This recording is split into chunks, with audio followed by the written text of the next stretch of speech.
Welcome to Deschutes Public Library's online programming. Thanks for joining us for today's presentation about the First Amendment.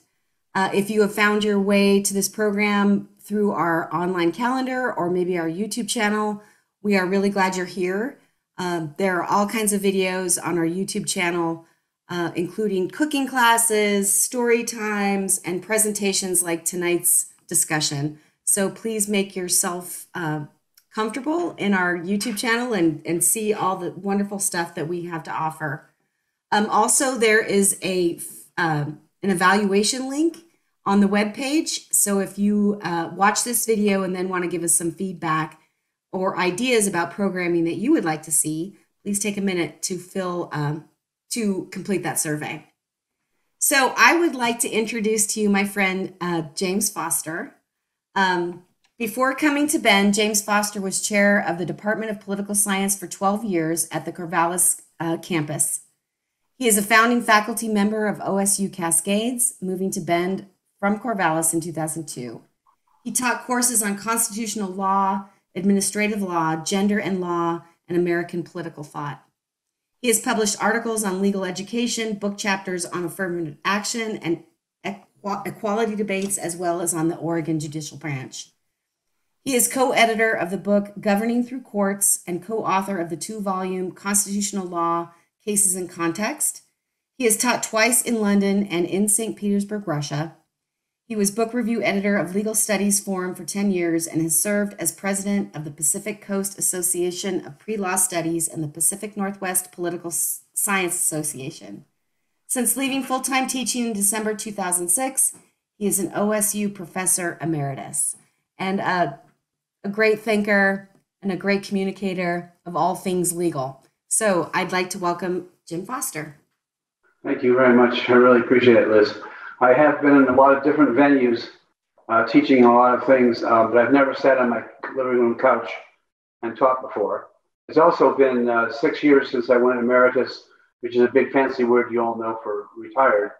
So I may be a little rusty, and I ask your indulgence, and we'll have an interesting conversation, which is why I want to say the next and most important thing, to welcome you as friends and as citizens, because as I understand citizenship, it's essentially a dialogue between people who are united in at least some basic guardrails and norms about how that conversation should take place. We can disagree in a variety of ways and in a variety of intensities, but what stays the same is an underlying civility and a commitment to keep the conversation going. I like to paraphrase Ben Franklin in a quote that probably many of you have heard. At the end of the Constitutional Convention in September of 1787, all of the delegates are streaming out, and there's a huge crowd wanting to hear what went on in what became Independence Hall. 2 or 3 women came up to Dr. Franklin and said, "Well, Mr. Franklin, what do we have? A republic or a monarchy?" To which Franklin shot back, "A republic, madam, if you can keep it." My sense of what keeping it entails is having these kinds of engagements and these kinds of conversations. So as Liz has indicated, I will, as a friend of mine says, I'll blather on here for maybe 40 minutes, and we'll have adequate time for Q&A at the end to have you participate in that conversation. Okay, so, well, all right, everybody okay? Ready to go? First thing I want to do is to tell you a couple of stories that illustrate important aspects or important characteristics of constitutional rights. The first story comes from when I had my first job. I had a job at Emory and Henry College, a small liberal arts college in the heart of the Appalachians, halfway between Roanoke, Virginia, and Knoxville, Tennessee, if that places it for you. And I was there for 10 years, from 1975 to 1985. The last 4 of those years, my wife and I had a daughter named Sarah, and the story proceeds from Sarah going off to her first open house at Meadowview School. All the kids were running around excited. The teachers were beautifying their rooms. The parents were talking to each other and enjoying each other's company. Everybody was in the auditorium, which was very charged with excitement. The principal stood up and welcomed everybody that night, and then said, "Now I'd like to lift up the Baptist minister, our local Baptist minister, to share a prayer."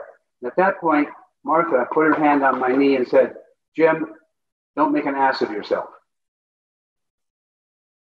What was she talking about? I'll come back to that in just a minute. Jim, don't make an ass of yourself. Second story. The second story has to do with a thoroughly unscientific but engaging survey I would have my constitutional law students do right here in Bend. I would have them go out on the streets on Wall and Bond and then expand out to various neighborhoods of the center part of the town around Drake Park. And I had them approach people and ask them, may I ask you a question? And if the person agreed, they would say, the Second Amendment protects people's right to keep and bear arms in the context of a well-ordered militia. Does the Second Amendment apply to individuals, or does it apply to a well-ordered militia? And this unscientific survey would come back with 95% people saying the Second Amendment applies to individuals only. Now, this was in the late 90s, and the overwhelming opinion was that the Second Amendment applied to an individual's right to keep and bear arms. Okay, let me go back to Meadowview School in Southwest Virginia. Why did Martha put her hand on my knee and say, Jim, don't make an ass of yourself? She did that because she understood that if I stood up and said, pardon me, folks, I teach constitutional law at Emory and Henry College. I have read the Supreme Court decisions. I know what the justices say about the Constitution, and school prayer is illegal. School prayer is unconstitutional.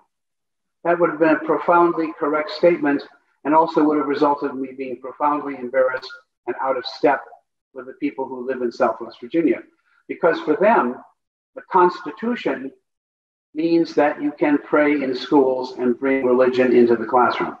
Just as for my students who were doing that thoroughly unscientific survey about the Second Amendment, discovered that no matter what the court said about the Second Amendment, as far as they were concerned, the Constitution guarantees their individual right to keep and bear arms. So where am I going with this? In order to sophisticate and complicate our understanding of what a constitution is, we have to think of three constitutions, if you will. There's the written constitution, right? The written constitution, words, black words on white pages. There it is. There happens to be the First Amendment. There's a written constitution. Secondly, there's the cultural constitution, which is made up of the assumptions, the values, the commitments that we all have in our lives, our understanding of what the Constitution means. And so the first sort of constitution, the Constitution, if you will, that you can go to the National Archives in Washington, D.C. and see, the written paper Constitution is the first sort of constitution. Secondly is a cultural constitution, which is what we carry around in our hearts and our minds, and it's what we believe the meaning of the Constitution is.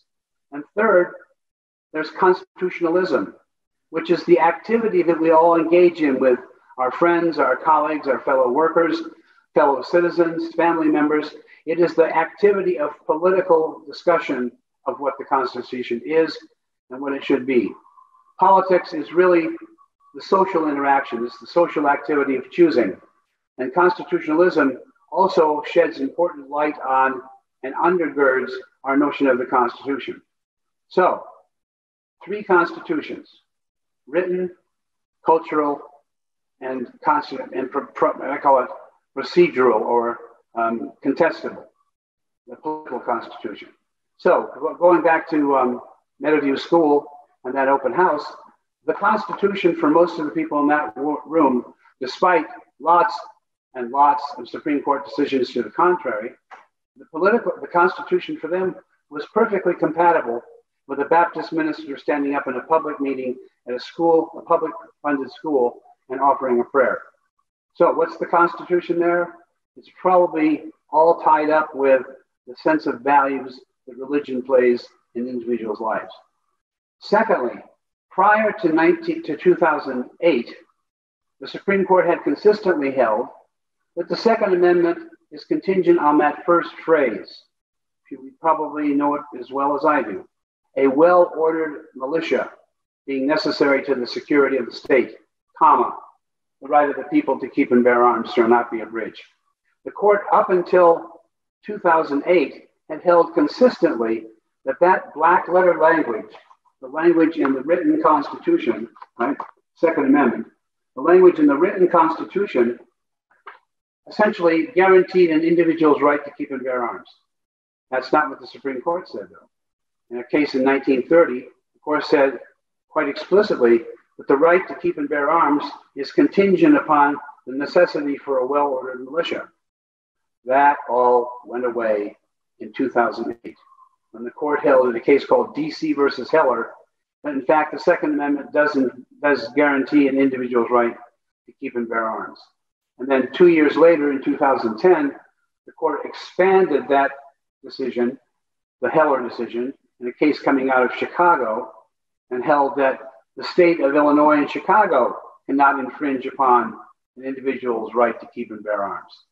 So I'm trying to get us to think in broader terms about what a constitution is.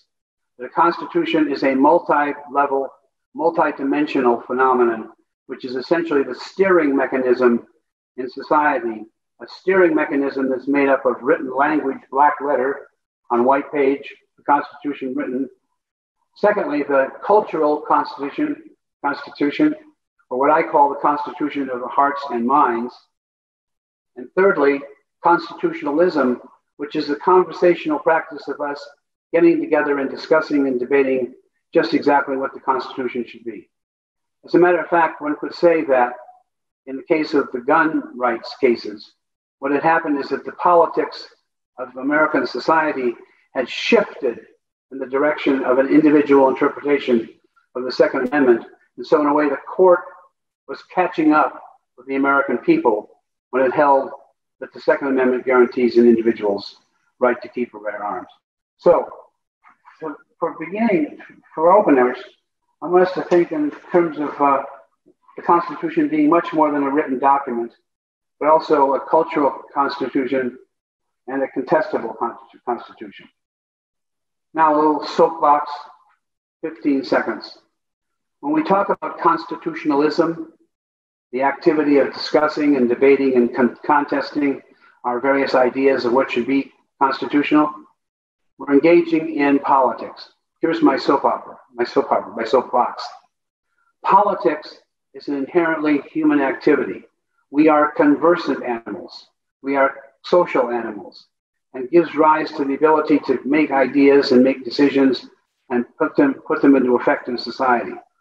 Politics is that social activity of choosing. Unfortunately, in the United States in 2021, politics has become thoroughly jaundiced and thoroughly disguised as a process of activity engaged in hate, anger, disputation, all manner of negative factions and activities, such that politics has gotten a very dirty name and it's considered a dirty word. Oh, that's political, or she's just being political, or a problem is that she doesn't understand this, she's just being a political person. All of us are political people. My point is, and then it'll be the end of the soapbox, my point is that politics is different. If you don't take anything away from tonight's conversation, please take to mind and consider that politics is not the same as partisanship, although these days we tend to see them as synonymous. End of soapbox. Back to our conversation. Let me make a transition now to major topics, which are insurrection and confection, cakes and revolution, which we'll get to. But I want to make a transition which summarizes a lot of what I've just said and extends it into further parts of our conversation. This is a piece that I wrote maybe 4 or 5 years ago that I unearthed as I was looking for material for tonight's conversation. So if you'll indulge me, it's a page and a half, I'll read it. And I hope it will provide a transition from thinking theoretically about constitutions to thinking more practically in terms of sedition and bakeries. Here we go. What do we talk about when we talk about our Constitution, in quotation marks? Most likely, we talk about the document drafted in Philadelphia in 1787 and preserved in the National Archives in Washington, D.C. Perhaps we recognize that this late 18th century parchment has undergone significant changes since its creation, having been amended 27 times. We might even realize that judicial interpretations over the past 2¼ centuries have also shaped the law of the land.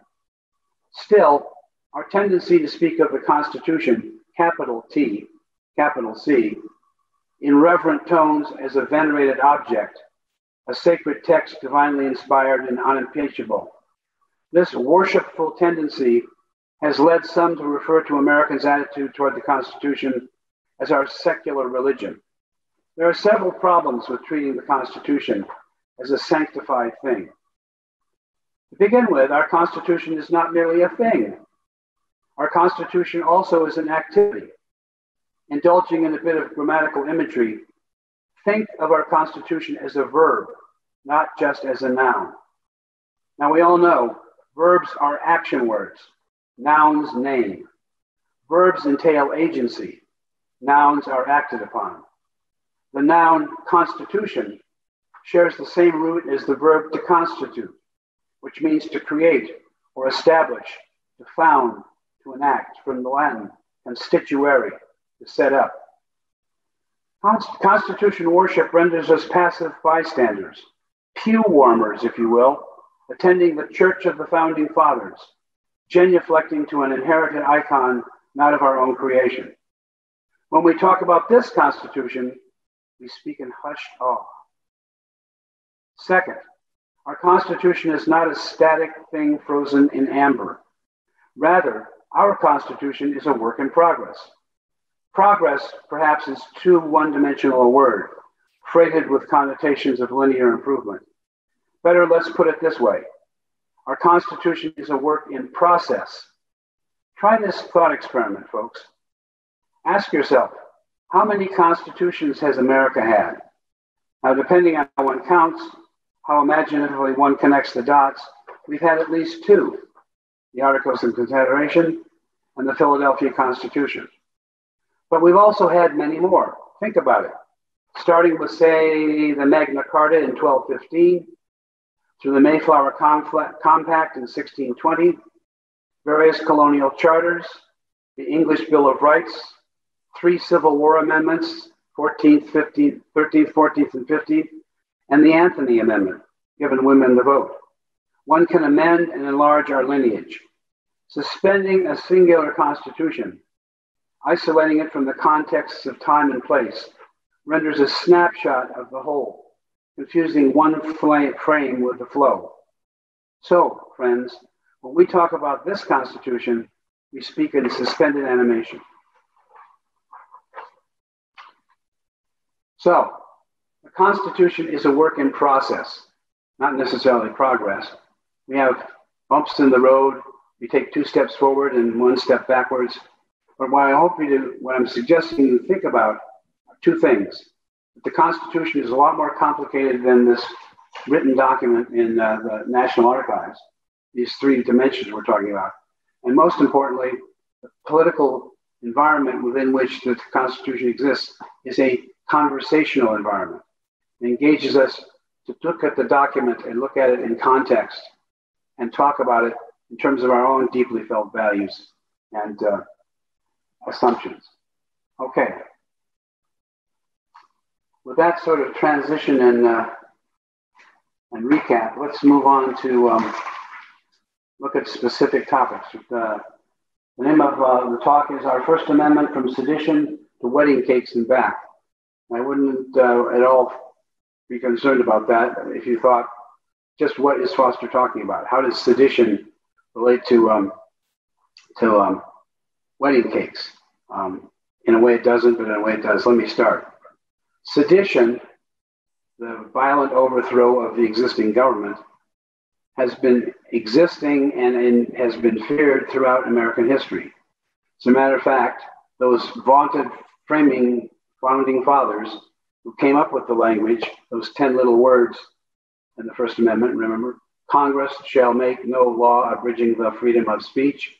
Those framers, those founding fathers, although I'm sure that John Adams' wife, Abigail, was certainly involved in conversations with her husband. My point is, that that Constitution has been through a lot of conversation and a lot of discussion, some of which has advocated the overthrow of the government. And that goes all the way back to 1798, when the Federalists adopted this Alien and Sedition Act to silence their political opponents, the Jeffersonians. Interestingly enough, that act expired, but it was never challenged in court, never went before the Supreme Court, and resulted in a lot of people being placed under arrest for allegedly seditious behavior. So the Sedition Act was adopted in 1798. During the First World War and the first Red Scare during the Bolshevik Revolution, in the United States, the United States adopted the Espionage Act in 1917 and 1980. And that did go before the Supreme Court. And the Supreme Court, in a series of cases, trio of cases, I call them, the Sedition Trio, the Supreme Court upheld that Sedition Act during the First World War. And that generated a view that sedition was not protected speech, or at least the sedition that went before the Supreme Court was not protected speech. Oliver Wendell Holmes, Jr., in Schenker versus the United States, the first of those three cases, the first of the Sedition Trio, wrote this about the First Amendment. Before I get to that quote, though, let's pause for a minute. Remember the 10 little words in the Constitution? Congress shall make no law abridging the freedom of speech. As Justice Hugo Black used to say, what part of no don't you understand? The language of the First Amendment is fairly absolute. It doesn't say Congress shall pass some laws, or Congress shall not pass very many laws.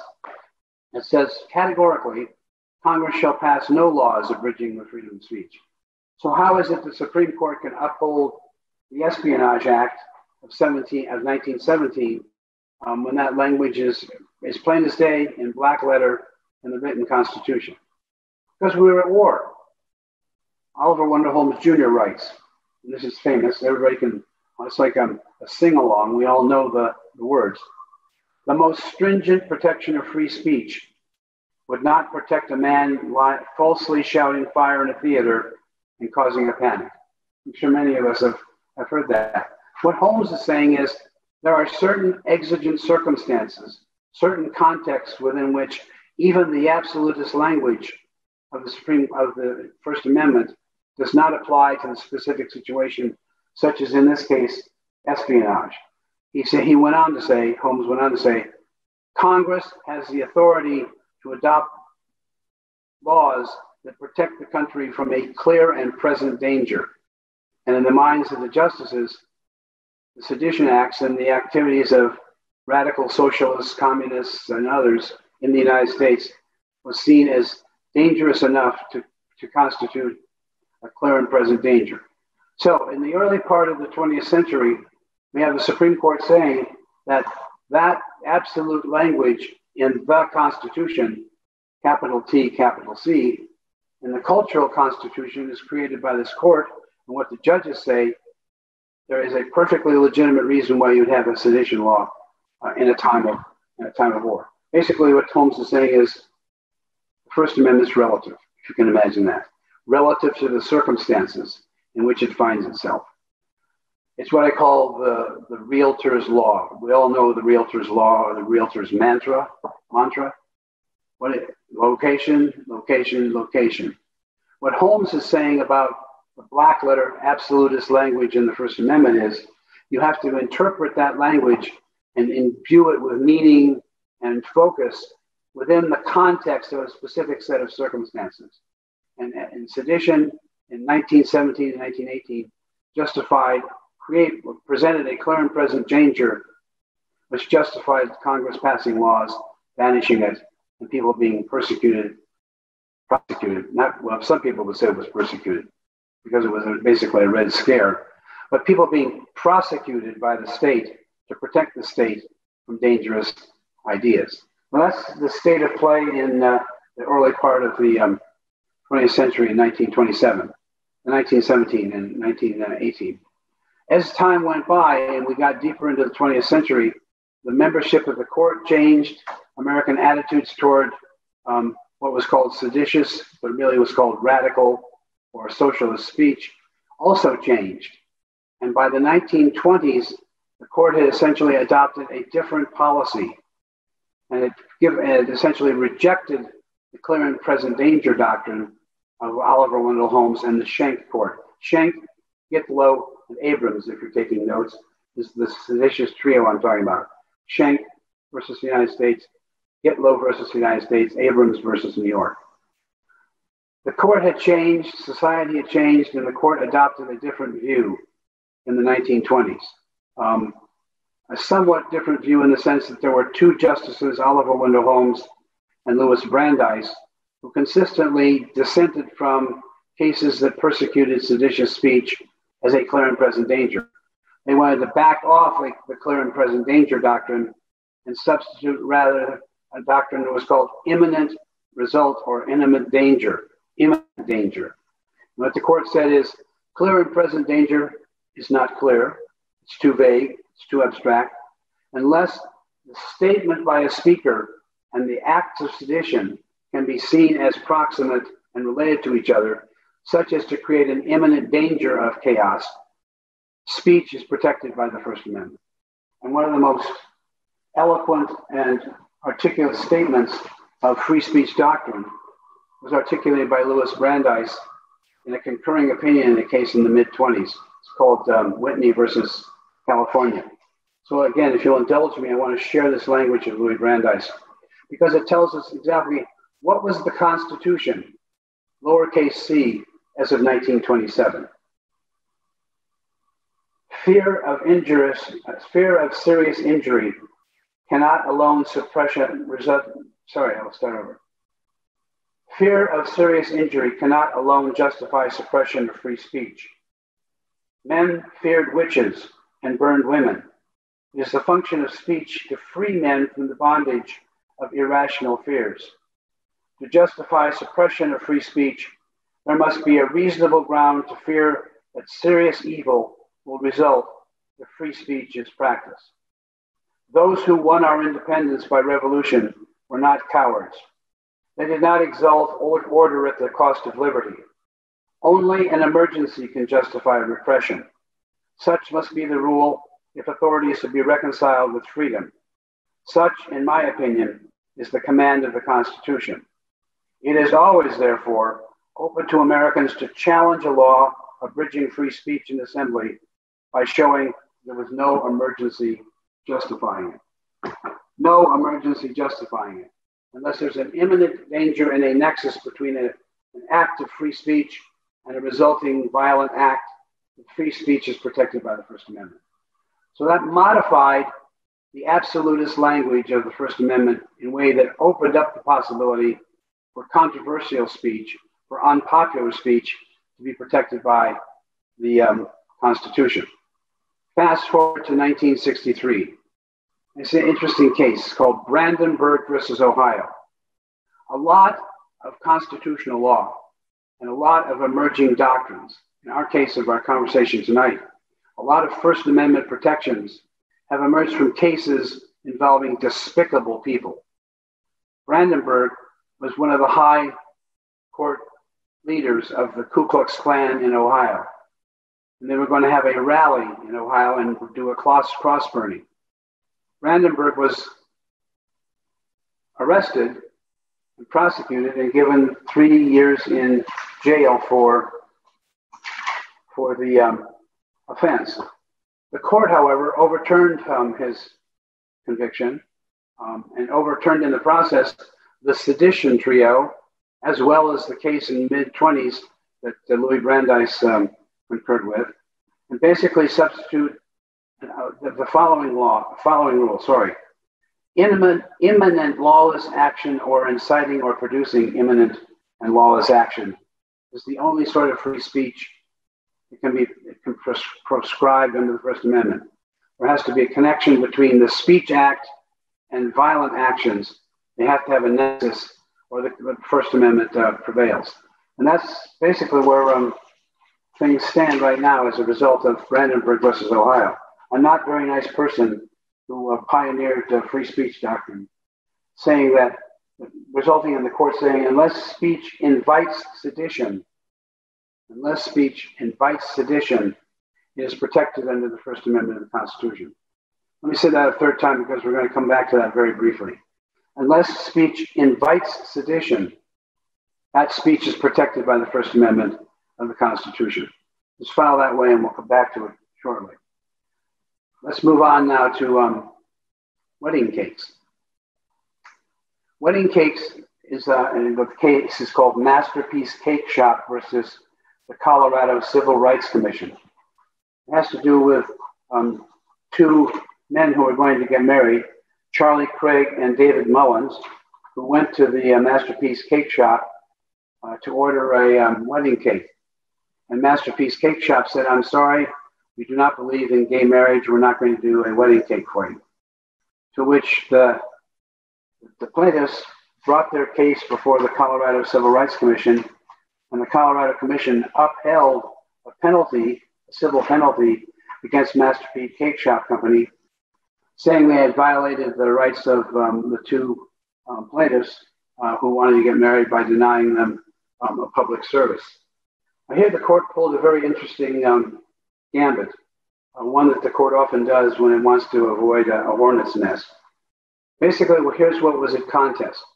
The right of two men who were going to be married to order a public service that was available to other people, and the bakery shop owners' right under the First Amendment of cake as speech or cake as religious activity to deny the service to the two guys who were going to walk down the aisle. How did the court handle that? It punted, basically. It punted that in the sense that it didn't even deal with the First Amendment issue having to do with speech or with religion. It basically held that the hostility of the Colorado Civil Rights Commission was under scrutiny and its neutrality was suspect. And so they did not give the Masterpiece Cake Shop a fair hearing, saying that basically because the cake shop denied the service of the wedding cake, they were essentially, this is the Colorado Commission saying this, the commission said that the bakery shop owners were engaging in a form of slavery or in the sort of activity that led to the Holocaust during the Second World War. So the court said, completely ignoring the First Amendment issue, the court said because the Colorado Commission had been so biased and jaundiced, it could not deliver a fair opinion in the case of the bakery shop. And so it dismissed the charges against the Masterpiece Cake Shop. In other words, the interesting thing about this is that on trial was not the bake shop's refusal of service to the two guys getting married, but rather whether the Colorado Commission's speech was so jaundiced and so poisoned and so toxic that they could not have possibly, the commission could not have possibly rendered a reasonable judgment. So, cake shop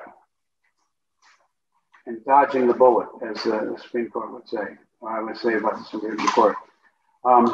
Where are we left with sedition and confection? Seems to me that the First Amendment is a narrative shaped by ongoing conversations among citizens and our governing institutions. And that conversation has shaped the definition and understanding of sedition from the clear and present danger doctrine to an imminent connection doctrine characterized by Brandenburg. Secondly, we moved on from sedition to dealing with what someone might consider frivolous, but in fact, the Masterpiece Bake Shop case is very significant in terms of defining this point in time what the First Amendment looks like. Remember I said context, context, context. In the United States at this time, we can have cases that have to do with the rights of gays and lesbians to get married or the rights of a bake shop to refuse service on the principled basis of religion or free speech. So that's basically where things were until, this is where I want to leave it with you, I'm looking at the time here, until January 6th, 2021. and I leave it for you to decide, is what was going on the Capitol grounds at the Ellipse, and then later on that evening in the Capitol itself. Did that cross the line from seditious speech, which is protected by Brandenburg, or did it cross the line to an intimate connection between seditious speech and insurgency in the Capitol? Thank you, folks. What do you think? Well, Jim, I really want to thank you tonight for your insight into the First Amendment. And we look forward to this ongoing discussion. So thank you. My pleasure. Thank you.